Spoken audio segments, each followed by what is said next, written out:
Guyane française, des milliers de lycéens doivent se délocaliser au sein même du territoire pour poursuivre leurs études.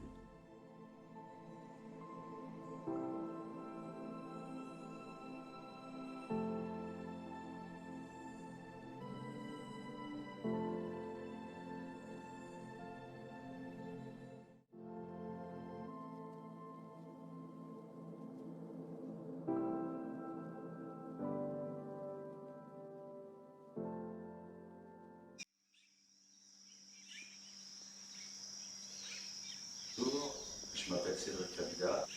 Mon arrivée, j'ai forcément eu un choc culturel, moi aussi, à la rencontre de nos élèves. Le multiculturalisme, le multilinguisme, donc forcément il a fallu que j'apprenne le portugais, apprendre des bases de créole pour pouvoir comprendre ce qui se passait dans la cour de récré, pour pouvoir communiquer avec les parents. Ça a été très bénéfique, hein. On apprend des autres. Mais j'ai également compris les difficultés qui attendaient nos élèves lorsqu'ils allaient quitter notre collège. À Saint-Georges, il n'y a pas de lycée.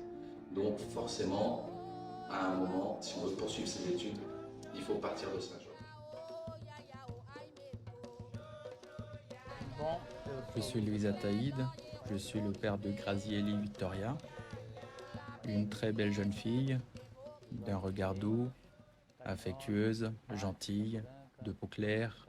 Elle aime teindre ses cheveux. Elle est dans la période de l'adolescence.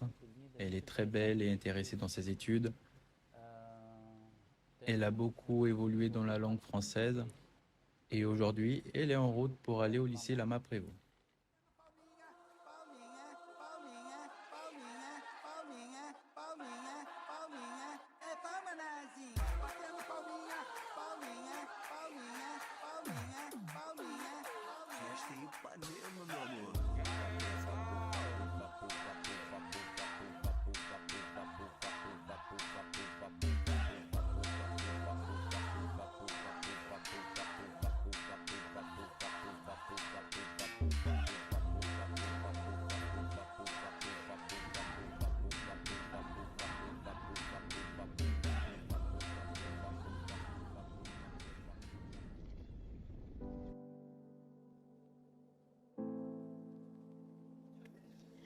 Pour les élèves qui viennent loin, par exemple de Camopi, de Maripasoula, de Saint-Georges, de Regina, c'est plutôt pratique que le lycée Lama Prévost et d'autres lycées possèdent un internat ou une cantine où en effet ils pourraient rester la semaine parce qu'on n'a pas tous de la famille sur Cayenne.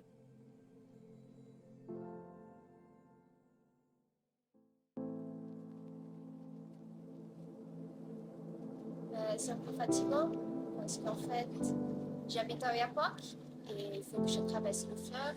Il y a encore le bus et il y a 3 heures de route. C'est difficile, l'éloignement de mes parents et c'est vraiment compliqué. S'il y avait un lycée à Saint-Georges, c'était plus facile pour étudier. Il y a encore 3 heures de journée. C'est ça. Transport, car beaucoup d'élèves vivent loin et du coup doivent venir en vélo, en bus et doivent se lever tôt. Et aussi le fait de s'intégrer aux autres, car quand on vit dans les communes éloignées, on a du mal à vivre en société.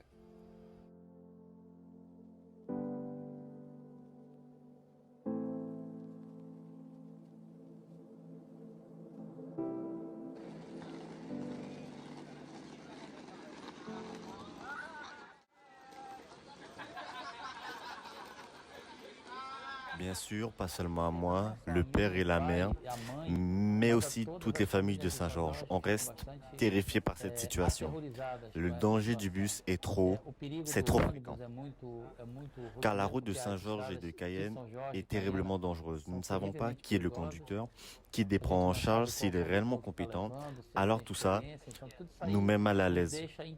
Au moment où elle part jusqu'à son arrivée à Cayenne, je ne dors pas. Et aussi quand elle rentre là-bas, c'est c'est une autre terreur jusqu'ici à la maison. Car comme vous le saviez, elle doit traverser le fleuve en pirogue. On se partage en deux, entre la maison de l'Oyapock et Saint-Georges. Donc cette situation est vraiment embêtante.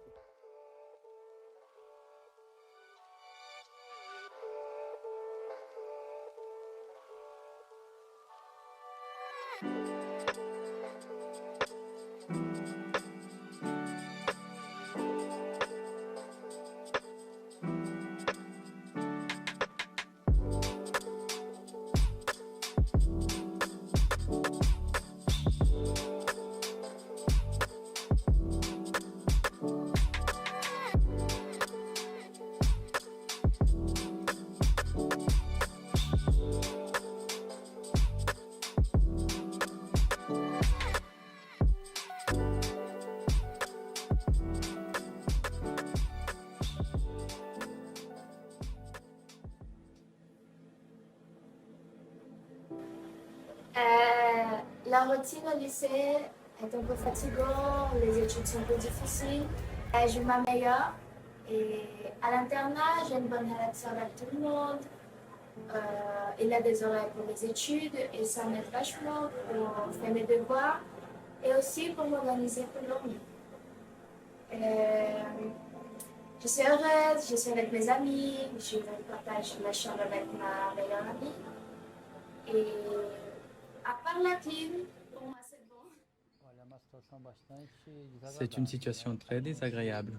Nous ne comptons pas avec cette situation. C'est une situation qui nous gêne financièrement car elle augmente totalement nos dépenses. Cayenne est à 200 km de Saint-Georges. On aurait eu besoin qu'il y ait réellement une continuité des études ici dans notre ville. Et cela nous inquiète non seulement sur le plan financier, mais aussi sur le plan éducatif, car nous ne connaissons pas le système éducatif de Cayenne. On fait face à cette incertitude en ce qui concerne l'assurance d'avoir un local pour être logé. D'ailleurs, par rapport à son âge, elle n'a seulement que 15 ans. Elle ne peut pas encore vivre seulement dans un appartement. Je n'ai pas pu réussir à lui trouver une famille d'accueil. Elle a dû rester à l'internat. Et puis, son professeur lui a conseillé de rester à l'internat à ce stade précoce. Et il y a également aussi d'autres camarades de ma fille qui sont dans la même situation qu'elle. Ils sont plus ou moins 20 à 30 lycéens de Saint-Georges qui vont étudier à Cayenne. Et c'est là que les problèmes commencent pour une grande partie de nos élèves. Certains ont de la famille, d'autres non. Et du coup, arriver en maison d'accueil, c'est déjà une difficulté pour nos élèves. La violence de rentrer dans un lycée, ça aussi, ça accompagne les difficultés de nos élèves au niveau scolaire. Donc on a malheureusement un taux d'abandon dans les 2 premières années qui est relativement élevé, malheureusement. J'aurais aimé qu'on puisse mieux orienter nos élèves, mais on est limité au niveau des propositions, de l'offre. Par chance, une cité scolaire va être construite à Saint-Georges et j'espère qu'elle tiendra toutes ses promesses. Et j'espère que la plupart de nos élèves réussiront à atteindre leurs objectifs, pourront réussir leur diplôme, tout en restant à Saint-Georges, même si on ne pourra pas tout proposer. Ça va forcément chambouler le village, parce qu'on a cette population de jeunes adultes qui n'étaient pas ici. Donc ça va forcément créer de la vie, de la fête, et forcément une délinquance qui va apparaître, qui risque de déteindre à la cité scolaire, qui comprend un lycée et un collège. Les parents sont inquiets, les parents sont soulagés de pouvoir avoir leurs enfants qui vont rester ici, près d'eux. Et il y a des élèves qui sont aussi rassurés de pouvoir rester à Saint-Georges. Est-ce que c'est une solution, la cité scolaire? Oui. Est-ce que ça ne permettrait pas aux élèves d'atteindre des objectifs auxquels ils n'auraient pas pu accéder en allant à Cayenne? Oui. Est-ce que ça enfermerait pas nos élèves de Saint-Georges à Saint-Georges? Je pense aussi. J'espère qu'une fois qu'ils auront leur bac, ils ne s'arrêteront pas là. J'espère qu'ils iront chercher des études supérieures, des spécialisations. J'espère que nos élèves auront la vision et l'ambition d'aller plus loin que Saint-Georges. Saint-Georges, c'est bien, mais le monde est plus grand que Saint-Georges.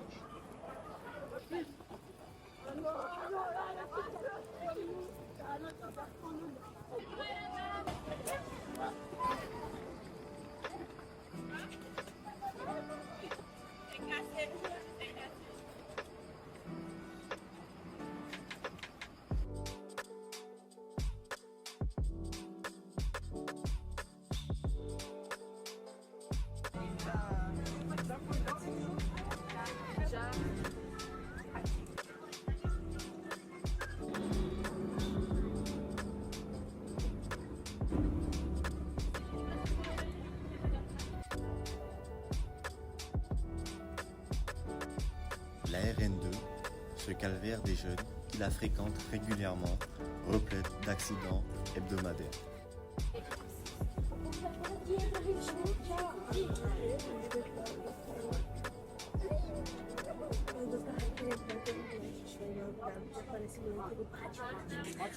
Pegaram da sacada. Tava segurando a minha cara.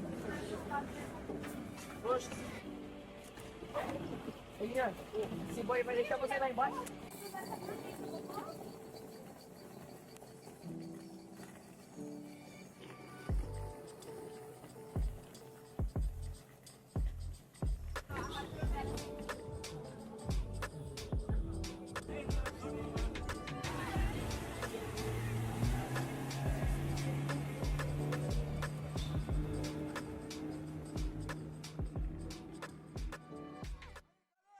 O negócio é o seguinte, o Rafa trouxe uns convidados de outra cidade e a gente vai mostrar a eles nosso carinho, porque eu acho que eles estão precisando. Aí, DJ, saudando geral pro jovem casal, batendo palminha.